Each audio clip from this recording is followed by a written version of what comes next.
Cases आहेत. एक minute, सर्व पत्रकार बंधूंना क्रांतिकारी जय हिंद, जय भारत, जय संविधान.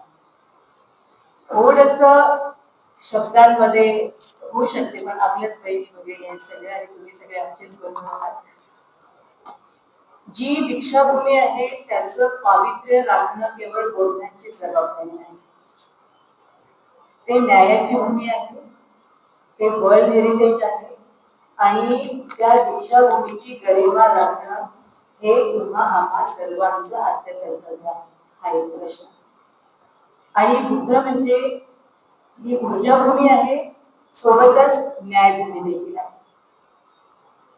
आम्ही तुम्ही बघत असताना जे चेहरे तुमच्याकडे आहेत ते सगळे चळवळीतील क्रांतिकारी महिला बाबासाहेबांच्या नेत्या आहेत. आणि जर अन्याय होत असेल तर अन्यायाच्या विरोधात बंड पुकारून पुन्हा राहणाऱ्या ह्या महिला आहेत. कारण आम्हाला आमच्या दीक्षाभूमीची गरिमा अत्यंत प्रिय आहे, ती माणूस घडविणारी भूमी आहे. आजची जी पत्रकार परिषद आहे बांधवांनो, ते ह्यासाठी आहे जे काही वर्तमानपत्रामध्ये गेल्या अनेक दिवसापासून दीक्षाभूमीच्या संदर्भात जे दोन व्यक्ती आहेत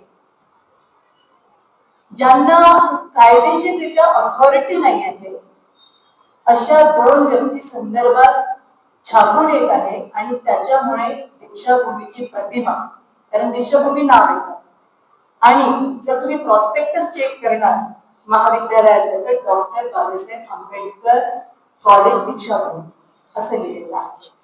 आणि तेथील असिस्टंट प्रोफेसर वरती आता मी तुम्हाला सांगू इच्छिते की कुठल्याही जगातील कोणतीही स्त्रीला कोणालाही वाटत नाही कोणी यावं आणि आपल्यावरती रेप सारखा आरोप लावावं किंवा विनयभंगाचा आरोप लावावा, असं जगातील कुठल्याही स्त्रीला वाटत नाही.